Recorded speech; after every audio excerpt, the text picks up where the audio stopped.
Now our honorable speaker, Mr. Razeeb Haider, Managing Director, Outbase Spinning Mills Limited. Mr. Razeeb Haider.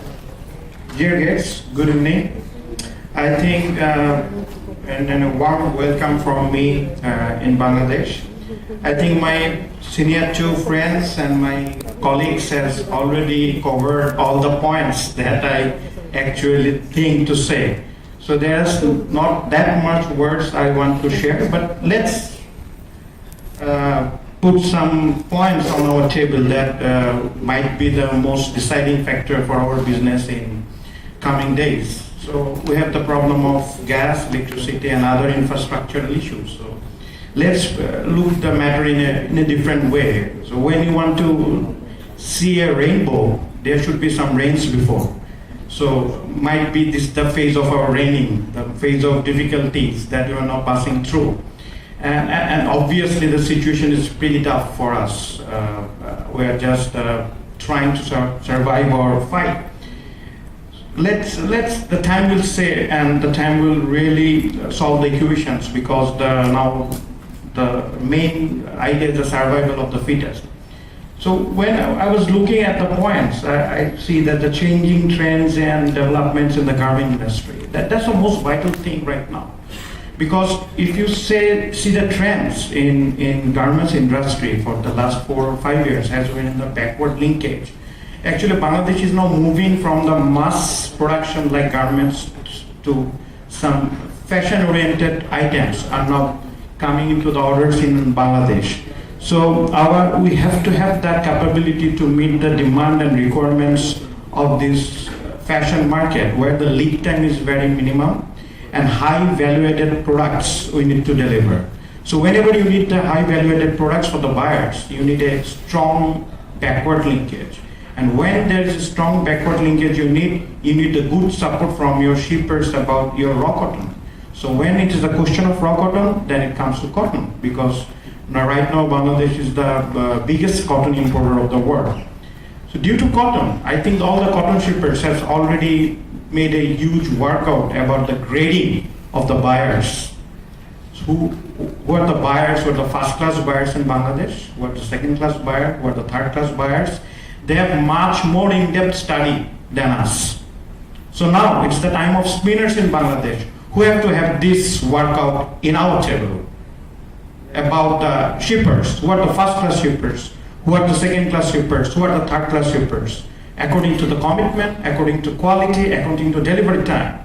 So if the shippers have this type of workout, why don't we have? So this is the area that we need to work out very sharp. Because if we don't have the workout in our table right now, days are coming where our suffering should be much higher than the present times, because other competitors like Vietnam, Cambodia, and some African countries are coming into in great pace to take our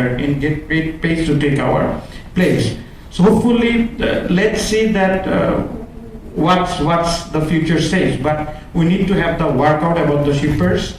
And if you see about the risk dealing with the Bangladeshi buyers, addressing the trade risk when dealing with the Bangladeshi buyers, I should say Bangladeshi buyers are now much more compliant than previous.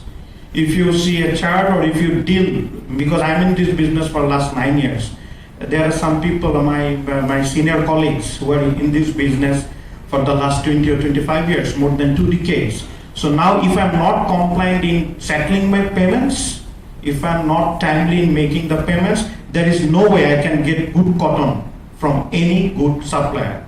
So this is very tough work. I have to have compliant to get the support of a good shipper. But one thing the shipper has to know, this is my personal belief. I just don't want to mention one of my experience I want to share. In this year, last year, I bought 1,000 tons cotton from a shipper. The first 500 tons cotton was a totally mess. It was the worst cotton that I have got in my spinning era. So whenever I approached the shipper about the rest 500 tons cotton, then he replied, if you want, you can send back your documents. you are allowed to not take the cotton anymore. So it means he knows which product he is supplying to me. Whenever I'm selling my yarn to my buyer, I know which quality yarn I am selling. So whenever any cotton shipper is selling any cotton to me, he better knows which cotton is coming to my warehouse. So I think our beloved shippers will look into this matter very seriously, because as a spinner, it is not our work to run after the shippers to get the quality claims. Because the quality claims, according to the ICA rule that we are getting, is nothing compared to the consequential losses that we suffered in our production mills. Because whenever a cotton which is out of our contractual parameters come into our mill, then we suffer in production, then we lost our commitment to our buyers, which has much more value in terms of money that we are claiming from our shippers. So our work as spinner is not run after the compensation, it's rather have to have a win-win situation where we have to be assured that we will get the best quality or the contractual penalty cotton from you, and we can deliver the best product to our buyers. Because otherwise we will be out of this market, because our buyers are not now ready to wait a single minute whenever we fail to give them the yarn in right time, in right quantity, or in right delivery. There are so many other spinners from other countries are now sitting in front of their tables every day with better price, with better delivery time, everything. So things are really tough. And what my dear brother Masud Ranabhai told that about the policy issues of some other countries, I just add some few points. In India, they have some a policy called TUFTS, Technology Upgradation Funds.